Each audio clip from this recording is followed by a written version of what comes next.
በዛሬ ቪዲዮ ብዙዎቻችሁ ስጠይቁኝ የነበረውን የፊውቸር ትሬድ ስትራቴጂ ያሳያችኋለሁ። አንድ ስትራቴጂ የቴሌግራም ቻናል ላይ ሼር አድርጋችሁ ነበረ።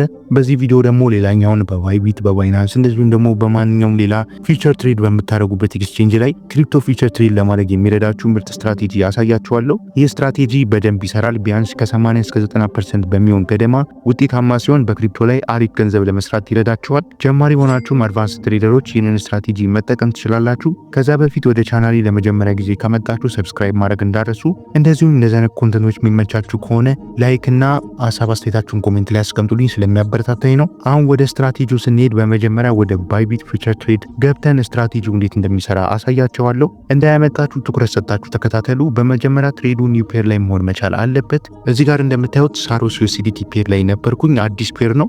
አሁን ሌሎች ፔሮችን ደግሞ ገብተን እስቲ እንመልከት። ግን እዚህ ጋር ማስተዋል ያለባችሁ ፔሮቹ በፕሪፕቹዋል ላይ መሆናቸውን ማረጋገጥ አለባችሁ። ማለትም በስፖርት ትሬድ ላይ ይህንን ስትራቴጂ መጠቀም አንችልም። ከዚያም እዚህ ኒው የሚለውን ትነካላችሁ። እነዚህም አዲስ ፔሮች ናቸው። ይህንን ስትራቴጂ ስትጠቀሙ አዲስ የተለቀቀ ኮይኖች መሆናቸውን አረጋግጡ።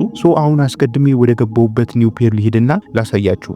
እንደምታዩት ይህ ፔር ከተለቀቀ 3 ቀናት ሆኖታል። በዚህ ስትራቴጂ አንድ አዲስ ፔር ካገኛችሁ በኋላ የሚቀጥለው ካንድልስቲኮቹን ማየት ነው። ከዛም እነሱ የሚሰሯቸውን ሀዮች በመመልከት ብሬክ ተደርገዋል ወይስ ደግሞ አልተደረገም የሚለውን ታረጋግጣላችሁ። የዚህን ፔር ትሬድ እንደምትመለከቱት ይሄኛው የፕሪቪየስ ሀዩ ብሬክ አልተደረገም። የትላንትናው ካንድል እዚህ ጋር አብቅቷል። የዛሬው ደግሞ ወደ ላይ ቢወጣም የትላንቱን ሌቭል ግን ብሬክ ማድረግ አልቻለም። ስለዚህ የኛው ሃይ የኛ ሬዚስታንስ ይሆናል ማለት ነው። በዚህም ሃዩ የሬዚስታንስ ሌቭል በመሆኑ ስቶፕ ሎሳችንን የምናስቀምጠው ከዚህ የሬዚስታንስ ሌቭል በላይ ይሆናል ማለት ነው። በዚህ ትሬድ ላይ እኛ የገባነው እዚህ ቦታ ላይ ነበረ። ወደ 4 አወር ቻርት ወርደን ብንመለከት ከገባን በኋላ ፕራይስ ከዚህ እንደወረደ ማየት ትችላላችሁ። ትላንትና ወደ ላይ የወጣ ቢሆንም የቀድሞውን ሃይ ግን ብሬክ ማድረግ አልቻለም ነበረ።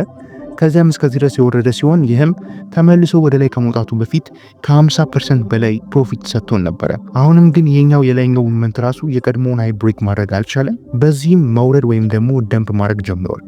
በቀኑ መጨረሻ ላይም ይህ ትሬድ ከፕሪቪየስ ሎ በታች እንደሚወርድና ከዚህ ፔር ብዙ ገንዘብ እንደሚገኝ መገመት ይቻላል። በአጠቃላይ ስትራቴጂ የሚሰራው በዚህ መንገድ ነው። በመጀመሪያ አዲስ ፔር መፈለግ፣ ከዛም ያንን ካገኛችሁ በኋላ አንዳንድ ኮንፈርሜሽኖችን አሟልታችሁ ወደ ትሬዱ መግባት ነው። አሁን ወደ ሌላ ፔር እንሄድና እስቲ እንመልከት። በዚህም የሳይረፕ ዩኤስዲቲ ፔርን ተጠቅመን እንመለከታለን። ተመሳሳይ ነገር ለማየት ወደ ዴይሊ ቻርት እንሄዳለን። በዚህም የካንድል የመጀመሪያው ቀን ነው።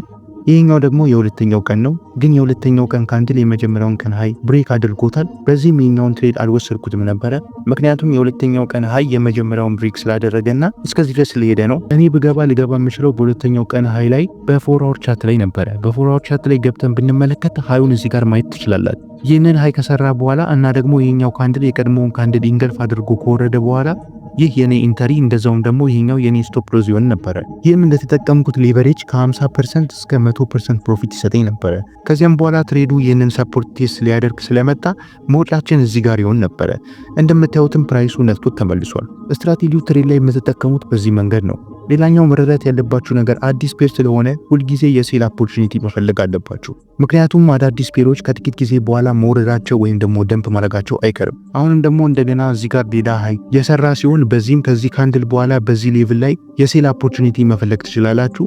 አጠቃላይ እዚህ ኤሪያ ላይ ሴል መግባት ትችላላችሁ። ስቶፕ ሎዛችሁን ደግሞ ከሃዩ በላይ ታደርጋላችሁ። ከዛም ወደ ትሬዱ ትገባላችሁ። እንዲህ አይነት ትሬዶች በፊውቸር ትሬድ ላይ አሪፍ ነገር እንድትሰሩ ይረዳችኋል። አስተያየውን ደግሞ ኤንኤክስፒን ነው እና የምናገረውን ነገር በትክክል እንመልከት። ወደ ዴይሊ ቻርት ስንሄድ ይሄኛው እስከዚህ ሃይ ድረስ ሄዷል። ለመግባት ኦፖርቹኒቲ እየፈለግን ስለሆነ ለመለየት የ4 አወር ቻርትን እንወስዳለን። በዚህም ከዚህ ሃይ በኋላ ሌላ ሃይ የተፈጠረ ሲሆን ከዚያም እስከዚህ ድረስ ወርዷል። ማድረግ ያለብን እዚህ አካባቢ መግባትና ስቶፕ ሎዜን እዚህ ጋር ማድረግ ነው።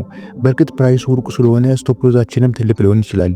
ግን እንደዛም ሆኖ በዚህ ትሬድ ላይ ከዚህ እስከዚህ ያለው ርቀት ስቶፕ ሎዛችን ይሆናል። በዚህ ወቅት ግን ስቶፕ ሎዛችን በጣም ትልቅ ስለሚሆን 10x ሌቨሬጅ ከመጠቀም ይልቅ ያነሰ ወይም ደግሞ ወደ 5x ሌቨሬጅ በመቀነስ ትሬዱን መግባት እንችላለን። ከዛ በኋላ ትሬዱ እንዴት እንደወረደ ማየት ትችላላችሁ። ይህም በፐርሰንት ቢሰላ ብዙ ትርፍ ሰጥቶን ነበረ። በተመሳሳይ አሁንም እንዴት እንደሚሰራ ለማየት እስቲ ሌላ አንድ እንጨምር። ይህም አዲስ ፔር ነው። እንደምታዩት ፕራይሱ እንደሚወርድ ወይም ደግሞ ደምፕ እንደሚያደርግ ይታያል። ይህም እዚህ ሌቭል ላይ ልገቡበት የምችሉበት በጣም ጥሩ ትሬድ ነው። ትሬዱ እስከምን ድረስ እንደወረደ ማየት ትችላላችሁ። ብንገባው ኖሮ ለእኛ ትልቅ ትርፍ የሆነ ነበረ። እስቲ በፐርሰንት ነው ፕራይሱ ከ0.32 ወደ 0.2 ሲወርድ ያለውን እናስላ።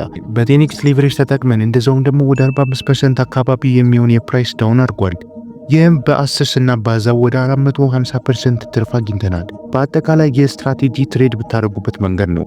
ከዛም እዚህ ጋር ደግሞ ሌላ እድል ይታያል። አሁን በዚህ ለማስተማር በምጠቀምበት ዴሞ አካውንቴ ላይ ትሬዱን እገባለሁ። ስቶፕ ሎስ 0.088 ላይ ያደረኩኝ ሲሆን ግን ካንድሎችን ተመልከቱ። ገና ቀይ ካንድሉ ወይም ደግሞ ቢሪሽ ካንድሉ አልታየም። ግን ትሬዱን የምገባው ይሆናል። ውጤቱንም መጨረሻ ላይ ማሳያችሁ ይሆናል። በሪል አካውንቴ ቢሆን ኖሮ ግን ቀይ ካንድል እስኪፈጠር እንደዚሁም ደግሞ ቅርጹን እስኪያሳይ ጠብቅ ነበር። አሁን ግን ትሬዱን ልውሰድና ስቶፕ ሎሴን ላስቀምጥ። ኢንተሪ 0.86 ሲሆን ስቶፕ ሎሴን ደግሞ 0.088 ነው። አሁን $1000 አስገብቼ የስቶፕ ሎሴን ወደ 0.095 ላይ አደርገዋለሁ። ምክንያቱም 0.095 ላይ ያደረኩት ፕራይስ ድንገት ወደ ላይ ቢወጣ ቶሎ እንዳያወጣኝ ቦታ ለመስጠት ነው። ወደ ትሬዱ ተመልሰን ቴክ ፕሮፊታችንን 0.075 ላይ አደርገዋለሁ። ይህም 100% ትርፍ አካባቢ ነው የሚሰጠኝ። ቴክ ፕሮፊቴንና ስቶፕ ሎሴን ካስተካከልኩኝ በኋላ ሾርት የሚለውን ጫናለሁ። ከዛ በኋላ ትሬዳችን ወደ አሰብንበት ሄዷል። ኢቭን ተመልሶ ወደ ላይ የወጣ ቢሆንም ስቶፕ ሎሳችንን ግን ሳይነካ ተመልሷል። እንደዚሁም ደግሞ ቴክ ፕሮፊታችንን በአግባቡ ስማሽ አድርግተናል። በአጠቃላይ ይህንን ልዩ ስትራቴጂ ትሬድ የምታደርጉበት በዚህ መንገድ ነው። ስትራቴጂው እንዴት እንደሚሰራና እንዴት እንደምትጠቀሙበት እንደተረዳችሁ ተስፋ አደርጋለሁ። የቴሌግራም ኮሚቴን በመቀላቀል ከዚህ በላይ አሪፍ ነገሮችን ማግኘት ትችላላችሁ። ሰብስክራይብ እና ላይክ በማድረግ ሰሞን ትችላላችሁ። እስከዛው ፒስ አውት።